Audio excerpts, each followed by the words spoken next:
مهنګایۍ خلاف، د دې ظالم حکومت خلاف، د ټیکسز خلاف، د ناروا ټیکسز خلاف، د ظلم خلاف نن راوتي دي او د خپل ملي رهبر آفتاب احمد خان شیرپو خان په آواز باندې لبیک ویلي دي او نن یې د مهنګایۍ خلاف دا جلسه جلوس وکړو. زه د قومي وطن پارټۍ د ټولو ځوانانو مشرانو شکرګزار یم او نن په دې موقع باندې ملي رهبر آفتاب احمد خان شیرپو صاحب ته نن د صوبې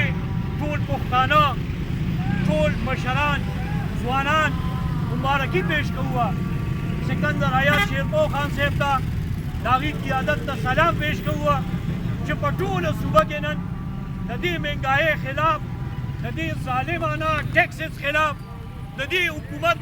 ناروا قانون سازۍ خلاف نن یې دا کال ورکړی دی او په دې صوبه کې نن دا خپل احتجاج ریکارډ کوي. نن د صوبې په هر ضلع کې دا احتجاج کیږي.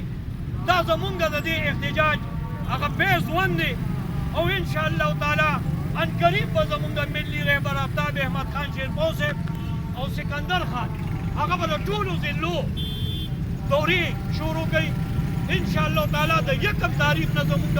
د صوبې